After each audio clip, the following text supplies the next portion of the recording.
월요일 이 시간은 오랜 기간 정치부에 몸담았던 OBS 이수강 기자가 전해주는 정치 뉴스 이면의 이야기 전해드립니다. 이수광의 강한 정치. 네, 오늘도 OBS 이수강 기자 스튜디오에 나와 있습니다. 네, 안녕하십니까. 안녕하세요. 네. 예, 꽤 오랜만이에요, 이수광 기자. 한 주? 한 주? 네. 아니요, 그렇죠. 2주. 그러니까 지난주에 아니고 그렇죠. 우리 한 주 건너서. 시장님들, 예. 시장들 나와서 예, 그렇습니다. 잘 지내셨죠? 덕분에 잘 지냈습니다. 해드린 건 없어요. 항상 저 해드린 거 없는데 우리 덕분에 잘 지냈다고 하시니까. 예. 아니 근데 항상 우리 이수강 기자는 올 때 우리 방송 꼭 듣고 오시더라고요. 오늘 예. 주제에 대해서 또 답변을 맞아요. 준비해 오셨다고. 예. 꼭 답변을 준비했다기보다는 할 얘기가 있다고 아까 의향을 얘기하셨어요. 질문 드려야죠. 아닙니다. 기억에 남는 여행지와 출장지 네, 어디십니까? 어디 있으세요? 꼭 답변을 하겠다는 뜻은 아니었는데 네, 아니, 듣고 듣고 싶어요. 싶어서. 예. 아, 제가 해외 연수를 신청한 적이 있었는데 해외 연수를 앞두고 그래 영어 테스트를 한 적이 있어요. 제가 받은 적이 있어요. 네. 그래서 이제 네이티브 강사가 영어로 질문을 하고 점수를 매기는 그런 인터뷰 같은 거였는데 예. 그때 질문이 당신은 외국을 많이 가봤냐 네네. 그렇게 물어보더라고요. 예. 그래서 제가 청와대 출입 기자도 했었기 때문에 출장은 좀 가봤다. 그랬더니 어디가 가장 기억에 남느냐. 이제 그렇게 질문하더라고요. 예. 그래서 제가 두 가지로 말씀을 드리겠다 네. 하면서 첫 번째는 정말 여행자나 관광객으로서 정말 멋있었던 곳을 꼽으라면 제가 가본 곳 중에서는 체코 프라하가 예쁘죠. 정말 예. 많은 나라를 가본 건 아니지만 제가 가본 나라 중에서는 그런 유럽의 그런 오래된 건물, 성 이런 것들이 참 아름다운 경치였고 네. 또 한 가지 이제 기자로서 저널리스트로서 되게 역사적 현장에 와 있는 느낌을 줬던 출장지로서는 독일? 제가 답변했던 거는 네. 중국 전승절이라고 있었잖아요. 예. 중국이 2차 세계대전 전승 70주년을 기념해서 그 연합국을 다 이렇게 초청을 해가지고 천안문 광장에서 이제 각국 정상들이 막루에 서 있고 이렇게 퍼레이드를 하는 우리 땐 박근혜 전 대통령을 기억나요. 초청을 했습니다. 예. 그런데 이제 오바마 대통령이었는데 미국에서 이제 서방 진영은 거의 초청은 받았지만 참여를 안 했죠. 안 했는데 거의 유일하게 서방 진영에서 정상이 참여한 나라가 이제 한국이었는데 그래서 그 막루에 여러 계단처럼 이렇게 있는데 가장 맨 앞열에 시진핑 주석, 또 푸틴 대통령, 또 반기문 유엔 사무총장, 박근혜 대통령 이런 인사들이 서서 그런 중국의 전승절 퍼레이드를 이렇게 사열을 했습니다. 그래서 그때 이제 제가 어떻게 하다가 이제 그 순방에 같이 가게 됐는데 정말 그런 미국과 중국 사이에서 어떤 균형자적인 그런 외교를 하는 어떤 좀 정점에 이른 모습이 아닌가 그런 생각이 들었었거든요. 그런데 이제 지나고 나서 보니까 그때가 2015년 10월 정도인데 그 이후에 아주 급선회가 많이 되면서 외교 정책 방향이 일본과는 위안부 합의가 이루어지고 또 미국에서 사드 배치가 되면서 또 중국하고는 사이가 아주 갈등 일로로 격화가 되고 그래서 그런 단계로 변화하기 직전에 어떤 한중 관계를 뭐라고 해야 되나요? 긴밀했던 순간을 보여주는 아주 긴박했던 당시 장면이었던 것 같아서 나중에 좀 기억이 남더라고요. 진짜 의미가 있으실 것 같아요. 지금 생각해 보면. 그런데 다행인 건 또 얼마 전에 우리 그 한일중 회담에서는 이제 조금 풀리는 것 같긴 합니다. 네. 그러니까 그때는 일본하고는 사이가 아주 안 좋았어요. 사실은 그 아베 총리와 취임 후 한 번도 정상회담이 없었고 조우는 있었지만 없었고 위안부 문제 때문에 근데 상대적으로 중국하고는 상당히 관계가 좋았는데 그 몇 달 어간에 굉장히 많은 일이 급변하는. 벌어졌던 기억이 있습니다. 예. 네, 알겠습니다. 너무 길게 말씀을 너무 길었습니다. 아니에요. 그 당시 불현듯 예. 네, 그 뉴스에서 봤던 장면이 생각이 납니다. 오늘 그러면 저희 이수강의 강한 정치 본격적으로 들어갈 텐데 아무래도 이게 제일 먼저 나올 것 같긴 했습니다. 오늘 첫 주제 오원절구로 얘기해 주신다면? 국힘당 대표 어대한 갈까? 어대한이라고 많이 네, 언론에도 많이 나오죠. 나오죠. 예. 어차피 대표는 한동훈. 뭐 좀 다른 오원절구도 생각해봤는데 아침 신문을 보다가 네. 해병 특검법 벌집된 여당. 네네. 예. 어느 신문에서 벌집이라는 표현을 썼길래 예. 시작하면서 뉴스도 말씀드렸었지만 7.23 7월 23일 국민의힘 전당대회를 앞두고 어제 하루에만 3명의 당대표 후보들이 출마 선언을 했습니다. 나경원, 한동훈, 원희룡 후보가 했고 그에 앞서서 윤상현 의원도 출마 선언을 해서 이제 4파전 구도로 네. 이렇게 모양이 짜여졌습니다. 네. 근데 예. 아무래도 한동훈 저희 기자들이 제일 궁금한 게 그거잖아요. 과연 한동훈 전 비대위원장이 출마 선언을 하면서 어떤 얘기를 할 것이냐. 맞아요. 예, 맞습니다. 그러니까 어제 국회에서 출마 선언을 하면서 뭐 출마의 변을 쭉 했는데 뭐 A4 15장이 이르렀다고 해요. 총선 패배의 경험을 변화와 승리, 정권 재창출의 토양으로 삼겠다. 이런 선언을 했고 민심에 반응하고 국민 눈높이에 맞는 국민의힘을 만들기 위해 모든 것을 바치는 것으로 진짜 책임을 다하려 한다. 그러니까 그 책임론에 대해서 어떤 자신의 말입니다. 예. 그리고 이제 출마 선언을 마치고 질의응답을 했는데 바로 최상병 특검법에 대한 질의가 나왔는데 여기서 좀 어떻게 보면 좀 작심한 또는 좀 여당을 놀라게 만든 발언이 계속 나왔습니다.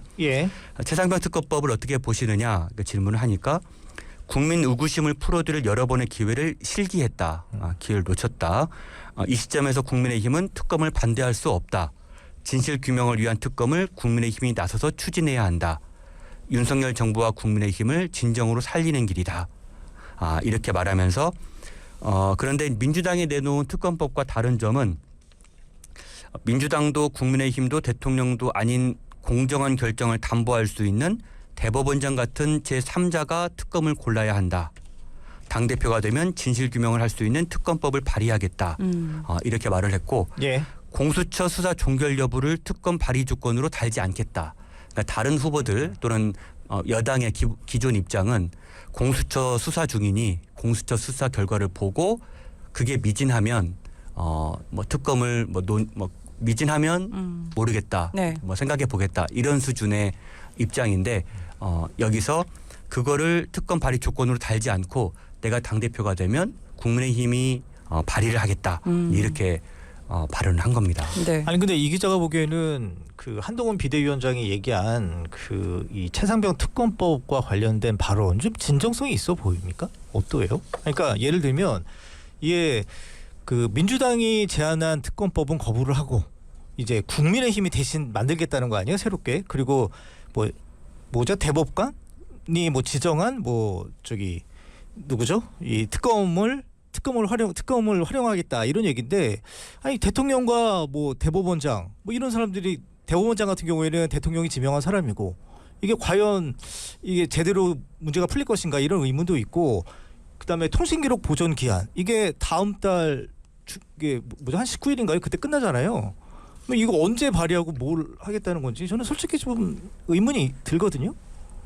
그러니까 그게 지금 민주당에서는 다음 달에 바로 지금 이제 법사위를 통과한 상태고 민주당 야당 단독으로 제출한 법안이 이제 법사위를 통과한 상태고 이제 본회의에 이제 올라갈 텐데 7월 초에 바로 통과시키겠다. 이제 이런 입장이죠.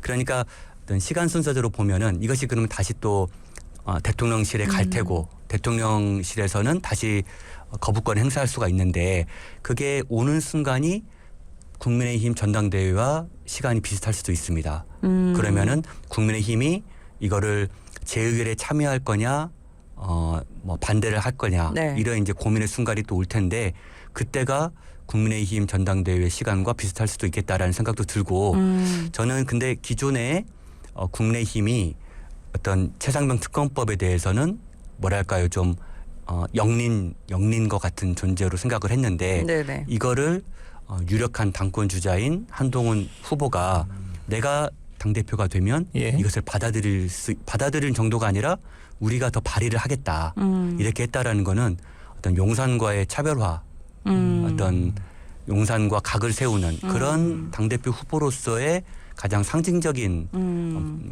공약을 내건 것이 아닌가라는 높이 생각이 평가한다 들었습니다. 이렇게 그러니까 보시는데 네. 선거 전략일 수도 있는 거고 네. 당연히 그런데 어떤 한동훈 후보는 이제 앞으로 말한 사람들이 다 대선을 꿈꿀 거라고 생각하잖아요. 네. 그렇죠. 근데 대선 후보로 가는 길에 있어서 현재 이 대통령 과거 검사 시절부터 많은 인연을 갖고 있었던 현재 대통령과 어떤 관계를 맺을 것이냐가 굉장히 중요한 과제일 텐데 당대표가 되면서부터는 나는 좀 차별화의 길로 가겠다. 네. 이거를 강력히 선언한 것이 아닌가 네네. 그렇게 보입니다. 그러니까 저도 말씀하신 대로 용산과 선을 근 것 같은 느낌이 들면서도 민주당의 그 제안은 받지 않겠다라는 거잖아요, 지금. 그러니까 그거를 근데 또 그 안에서도 만약에 된다면 이게 의견이 또 모아져야 되는 거 아닌가요? 그러니까 당대표 선거가 7월 23일이기 때문에 예. 상당히 많이 남아 있습니다.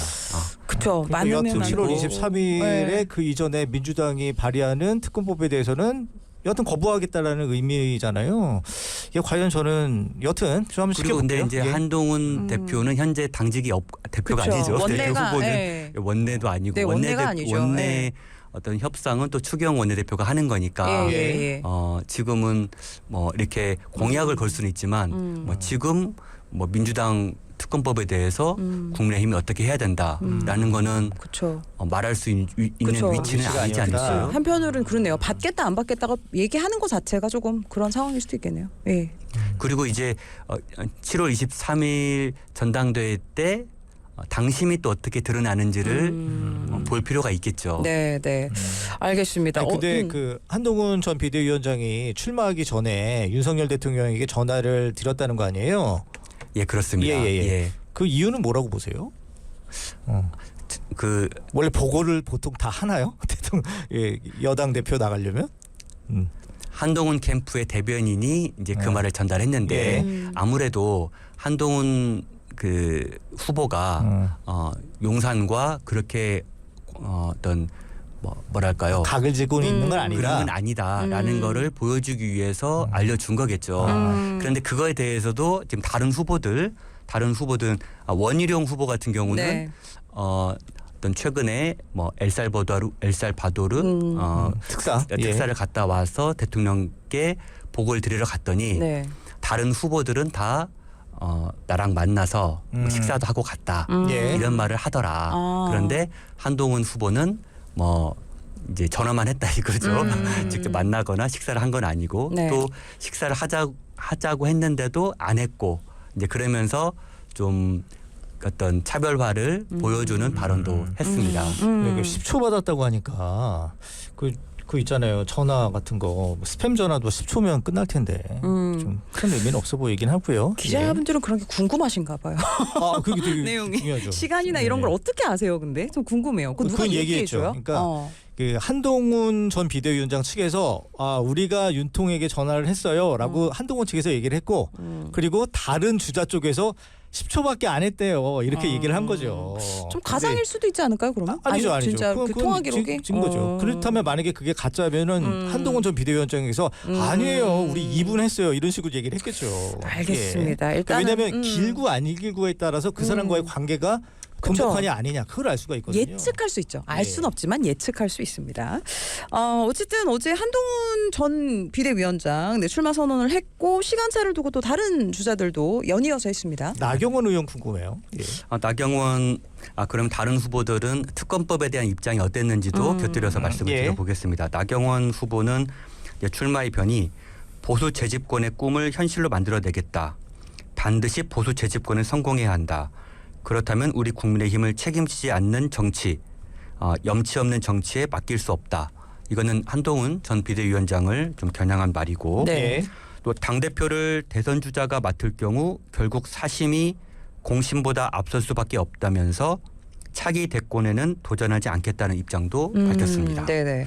그리고 특검법에 대해서는 선 수사 후 특검 다른 세 후보들이 다 마찬가지인데 나경원 의원의 경우에도 민주당의 특검은 진실 규명용이 아니다. 정권 붕괴용이고 한 전 위원장을 향해서 특검 수용론은 순진한 발상이고 위험한 균열이다. 이렇게 반박했습니다. 네.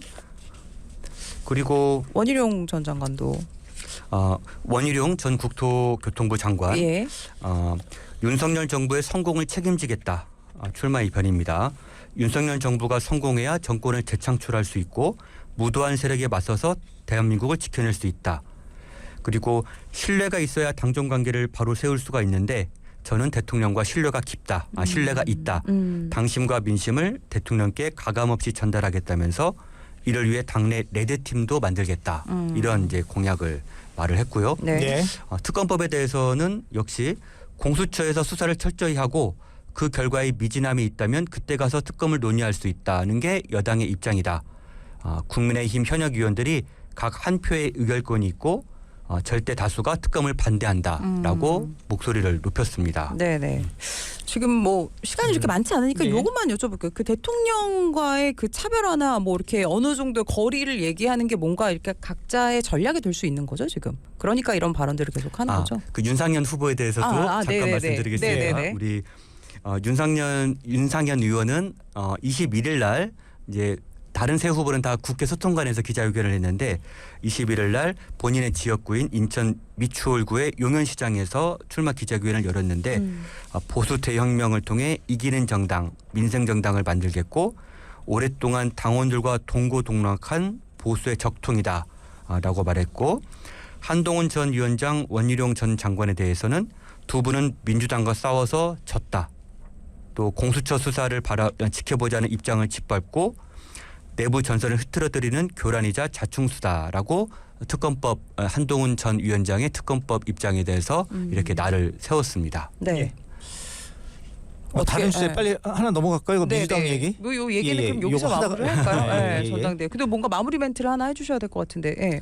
그러니까 어대한이라고 계속 이제 그런 말이 나왔는데 예. 어차피 대표는 한동훈. 근데 이제 4명의 주자들이 이제 라인업 이제 대진표가 짜여졌는데 상당히 중진급 또 만만치 후보들이 다 등장을 했어요. 예. 그리고 당심 20%, 80%, 민심 20%를 합산을 하는 거고 또 결선 투표가 도입돼 있습니다. 그러니까 만약에 1등을 한동훈 후보가 하고 다른 후보가 2, 3, 4등을 했을 때 나머지 2, 3, 4등 후보가 2등 후보로 결집을 하면 또 그런 친윤표가 결집을 하면 또 역전할 수도 있다. 네. 이런 계산을 하고 있는 것으로 보여서 네네. 어쨌든 이번 전당대회가 상당한 관심을 모을 것으로 네. 보입니다. 예. 일단은 아까 말씀하신 대로 시간이 좀 남았으니까 나중에 또 짚어보도록 하고요. 예, 예. 알겠습니다. 아까 민주당 예, 얘기. 민주당 8월에 전당대회 있는데 이재명 대표 또 다시 또 뭐 출마할 것 같습니다. 어대한 또 대명 이런 맞습니다. 얘기네요. 예. 국민의힘에서는 어대한이라고 말이 나돈다면 민주당에서는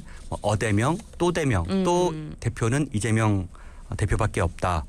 이제 8월 18일로 전당대회 날짜를 잡아놨습니다. 예. 그래서 이번 주에 전당대회 준비위원회를 꾸려야 되고 또 다음 주에 후보 등록을 받는데 그때 후보를 등록하려면 이제 이 대표가 대표직에서 물러나야 됩니다. 네. 그래서 이번 주에는 물러나지 않을까라는 예측이 있고, 근데 이재명 대표 외에 다른 뚜렷한 대항마가 보이지 않는 상황인데 예.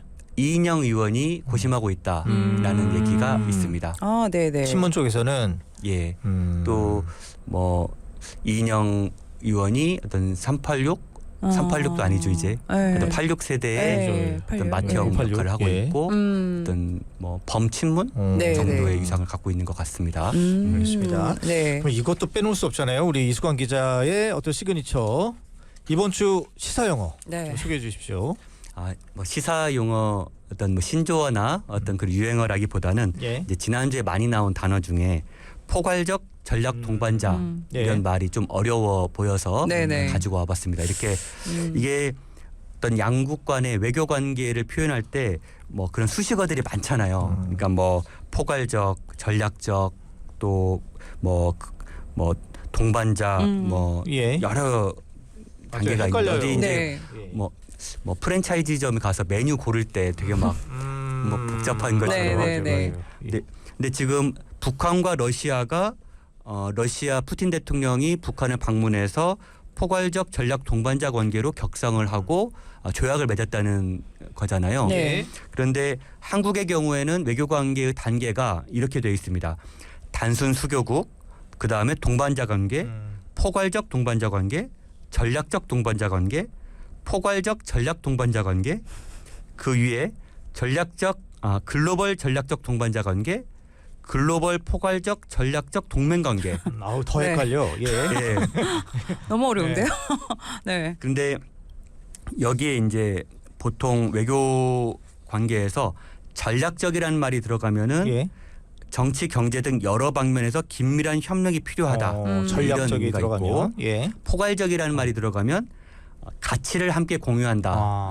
이런 의미가 있다고 합니다. 예. 네, 어쨌든 제일 이제 한국 같은 경우는 이제 미국과 포괄적 전략적 동맹 관계인데 최근에 글로벌이라는 말을 더 써서 이런 이제 단계고, 네. 그다음에 한국과 일본은 동반자 관계. 그냥 또 한국과 중국, 한국과 러시아는 전략적 동반자 관계. 네. 포괄적이란 말은 없습니다. 여기에는. 그런데 이번에 그 북한과 러시아가 예. 포괄적 전략 동반자 관계라는 걸 맺으면서 네. 예. 네. 러시아가 어떤 외교 관계의 어떤 등급을 한꺼번에 3단계나 상승해서 네. 이번에 관계를 맺었다고 합니다. 상호 간에 그랬다는 거죠. 예. 러시아에서의 그런 등급 중에서는 예, 그렇습니다. 알겠습니다. 예. 근데 또 양쪽에서 얘기하는 게 한쪽은 뭐 상호 조약이라고 얘기하고 한쪽은 동맹이라고 얘기. 이것도 조금 그 해석의 차이는 맞아요. 있더라고요. 예. 예. 그 외교 관계 용어로는 공식적 용어로는 동맹은 아니고 동맹보다 아래 단계인데 네, 네. 물론 우리나라 전문가들 중에는 이게 외교 관계라는 그 수식어들이 정말 말 그대로 외교에 가까운 것이기 때문에 맞아요. 그런 내실과 네. 내용을 봐야 되지 네. 거기에 붙이는 수식어에 너무 고지고대로 들을 것은 네, 네. 없다라는 해석도 내놓고는 있습니다. 예. 그러니까 겉으로 보기 좋아 보이지만 이 내면은 항상 다르더라고요. 그 외교는 예. 우리 무서워요. 기자님들은 그런 거 잘 아시더라고요. 또 오늘도 이수강 강한 정치 이수강 기자 함께했습니다. 고맙습니다. 예, 고맙습니다. 고맙습니다.